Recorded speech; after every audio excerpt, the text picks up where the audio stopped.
Alors salut à tous, aujourd'hui je vous présente la 206 qu'on a préparée pour la TF, vous êtes prêts? C'est parti.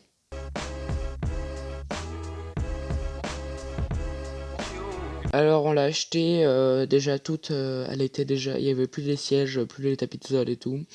Donc voilà ce que ça donnait à l'arrière, on avait déjà placé l'arceau pour voir à peu près ce que ça donnait. Après bah voilà de quoi elle ressemblait à l'extérieur, donc elle était normale, il y avait juste des gros pare-chocs. Voilà, il manquait la baquette latérale gauche mais on l'avait récupérée. Après bah voilà ce que ça donnait à l'arrière, il y avait tout, les feux. Après bah voilà le moteur, donc c'est un i6 16 soupape, donc bah, il marche pas mal, du coup on l'a toujours pas changé. On avait enlevé les garnitures de porte, du coup on les a remplacées par des tôles en aluminium. Après du coup on a enlevé le volant, on a enlevé l'airbag du volant, après bah, voilà à quoi ressemblait l'airbag. Après on a enlevé une bonne partie du faisceau électrique, donc là une première partie et là tout le reste. Donc voilà ce que ça donnait. Après du coup on a commencé à démonter pour pouvoir finir d'enlever le faisceau électrique. Donc voilà ce que ça donnait quand il n'y avait plus le faisceau électrique, c'est déjà un peu plus net. Après on a mis le coupe-batterie en plein milieu. Après bah voilà on avait démonté le pare-choc avant et les feux pour pouvoir avoir une meilleure accessibilité. Donc voilà ce que ça donne quand il n'y a rien. On a aussi monté les pneus terre à l'avant et à l'arrière. Donc des pneus Michelin qu'on avait déjà. Voilà, à l'avant, à l'arrière, on a été obligé d'élargir un peu les ailes parce que ça passait pas dans les ailes. Après, on les a montés sur les jantes alu parce qu'on trouvait que ça faisait plus joli vu qu'on avait les jantes alu avec, autant les mettre. Voilà, donc l'arceau, on l'a poncé et repeint parce il était plus bien joli.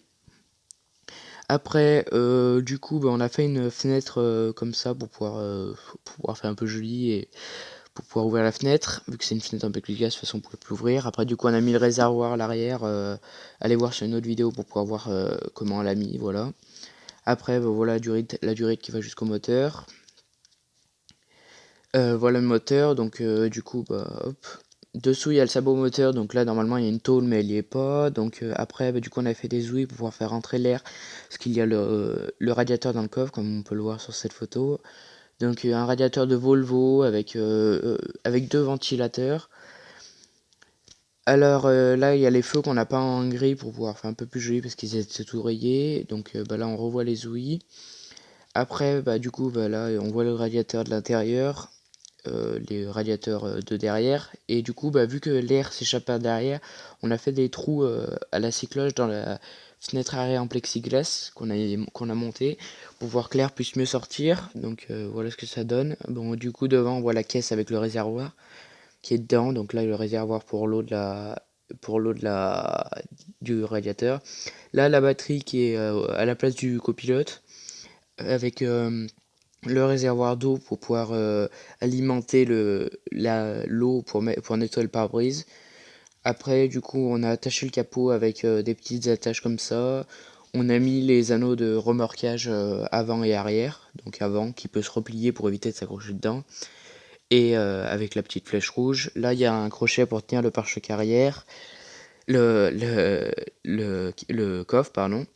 Et là, l'anneau arrière, donc qui est montré avec une flèche. Là, du coup, on a séparé l'avant et l'arrière avec une vitre en plexiglas et une tôle en aluminium parce que avec le ventilo, ça fait de l'air chaud. Après, bah voilà les tuyaux du ventilo qui arrivent. Là, du coup, en plein milieu, on voit le tuyau en cuivre du ventilo qui vont jusqu'au moteur. Donc, bah, j'espère que vous avez aimé cette vidéo.